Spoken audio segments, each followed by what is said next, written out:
Hello বন্ধুরা, সবাই কেমন আছেন? আশা করছি সবাই ভালো আছেন, ভালো থাকবেন। বন্ধুরা, কুকিং উইথ সুনিতার চ্যানেলে আজকে এই যে এখানে কাঁকরোল আছে, আর কুমড়ো আছে, আলু আছে, এই তিনটে জিনিস ভাজা করব। তো ঠিক আছে, দেখবেন কিভাবে ভাজা করছি। কাঁকরোল তো অনেকে চাকা চাকা করে কেটে খাই, ভাজা করি। তো আমি আজকে কুমড়ো আলু দিয়ে ভাজবো, সেটাই দেখবেন। কেটে নেবো এবারে কাঁকরোলের উপরের এই কাটা কাটা অংশগুলো ছুলে নেবো বটি দিয়ে হালকা হালকা করে, তারপরে ভাজবো। এই যে এইভাবে দুদিকে ইয়ে করে কেটে নেবো। তারপরে যদিও সেরকম খুব একটা কাটা নেই, তাও হালকা হালকা করে এই যে এইভাবে ছুলে নেবো। এই যে চকলাগুলো হালকা হালকা করে ছুলে নিলে ভালো লাগে আর কি।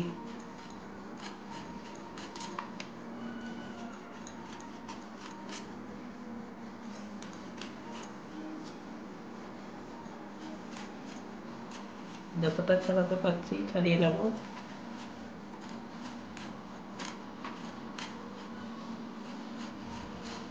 এইভাবে সমস্ত কাঁকরোলগুলো ছুলে নেবো। পুরোটা একদম প্লেন করছি না, হালকা হালকা করে। এই যে বন্ধুরা, ঠান্ডা লেগেছে, এভাবে চুলে নিয়েছি। প্রত্যেকটা কাঁকরোল এইভাবে চুলে নেব।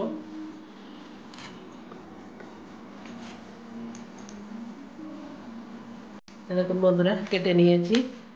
এই যে এইভাবে কেটে নিয়েছি। আলু কাঁকরোলও এইভাবে এই যে লম্বা লম্বা করে কেটে নিয়েছি, আলুর মতো করে। তো ঠিক আছে, এবারে রান্নায় চলে যাব। গ্যাস ধরিয়ে কড়াইটা বসিয়ে দিয়েছি। এবারে তেল ঢেলে নিচ্ছি। তেলটা একটু গরম হতে দেব। তেল গরম হয়ে গেছে। ফোড়নে 5 ফোড়ন দিয়ে দিচ্ছি অল্প।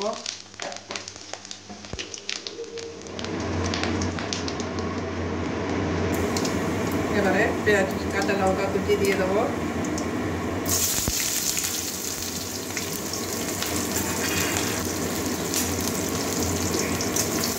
পেঁয়াজের কাঁচা গন্ধ যাওয়া পর্যন্ত একটু ভাজবো।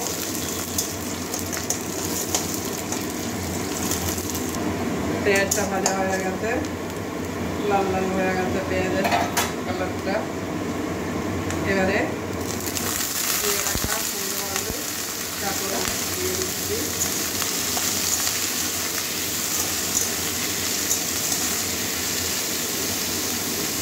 ভালো করে কষিয়ে নেবো। নুন দেবো, পরিমাণ মতো নুন দিয়ে দিচ্ছি। মশলা দিয়ে দিচ্ছি, ধনে গুঁড়ো দিচ্ছি ছোটো চামচে 1 চামচ। জিরে গুঁড়ো দিচ্ছি নামমাত্র 1/2 চামচ, ছোটো চামচে 1/2 চামচ দিলাম। তাহলে ভালো করে কষিয়ে নেবো।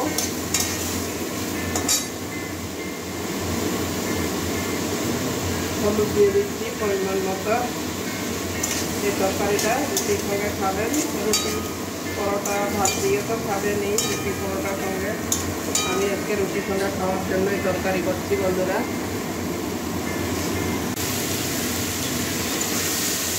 2-3 মিনিট ভালো করে কষিয়ে নিয়েছি। সবজি থেকে কাঁচা গন্ধ চলে গেছে। এবারে ঢাকা দিয়ে দেবো, একটুখানি জল দিয়ে ঢাকা দিয়ে রান্না করে নেবো।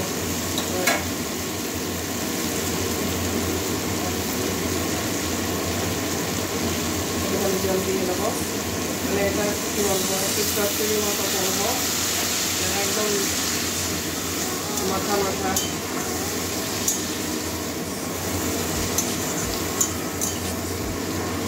এবারে ঢাকা দিয়ে রান্না করে নেবো যতক্ষণ সিদ্ধ হচ্ছে না আমার আলু কাঁকরোল সুন্দর, ততক্ষণের জন্য ঢাকা দেওয়া থাকবে। 5 মিনিট পরে এবারে ঢাকনাটা খুলবো। এর আগে যদিও খুলেছি, এই দেখুন আমার তরকারিটা। এই তরকারিটা এইভাবে করলেই ভালো লাগে, খেতে খুবই টেস্টি হয়। এই দেখুন আলু টালু একদম সিদ্ধ হয়ে গেছে, কাঁকরোলও একদম সিদ্ধ হয়ে গেছে, এই যে ভেঙে যাচ্ছে। এই যে আর মিষ্টি কুমড়া তো একটু মিষ্টি মিষ্টি লাগে, খেতে খুবই ভালো লাগে। আর এটা রুটি, পরোটা, লুচি, ভাতের সঙ্গে তো খাবেনি। তো ঠিক আছে বন্ধুরা, আমি এবারে নামিয়ে নেবো। নামিয়ে একটা থালার মধ্যে রুটি আর তরকারি বেড়ে সেটা খাচ্ছি। গ্যাসটা নিভিয়ে দিলাম। এই দেখুন রুটি, গরম গরম রুটি করে নিয়েছি। আর এই যে আমাদের মিঠি আছে, খরগোশ আছে, খরগোশটার জন্য একটা রুটি করেছি। দেখুন কত বড় রুটি করেছি। সকালবেলা যদি এরকম তরকারির সঙ্গে রুটি খাওয়া যায় তাহলে তো খুবই ভালো লাগে। তো রুটি বাটিটা সাইজ করছি, এবারে তরকারিটা বেড়ে নিচ্ছি। থালাতেই বাড়ছি, বাটিতে আর বাড়ছি না।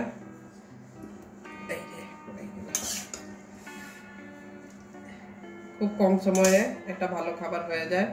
এভাবে একদিন রান্না করে খেয়ে দেখবেন, তারপরে বলবেন, কমেন্ট করবেন। যদি ভালো না লাগে তো আমাকে তখন বলবেন। এটা কিন্তু খুবই ভালো লাগে। তো বন্ধুরা, কেমন লাগলো আমার এই কাঁকরোল, আলু, কুমড়ো তরকারিটা? তরকারিও বলতে পারেন, ভাজাও বলতে পারেন। তো যাই হোক, যেটা মনে হবে যেরকম সেরকমই বলবেন। আর কেমন হয়েছে আমাকে কমেন্ট করে জানাবেন। ভালো লাগলে লাইক করবেন, চ্যানেলে নতুন হলে সাবস্ক্রাইব করবেন। বন্ধুরা পাশে থাকবেন একটু। তো ঠান্ডা লেগেছে এই রান্নাঘরে থেকে থেকে গরমে। তো ঠিক আছে, আজকের জন্য আসছি। সবাই ভালো থাকুন।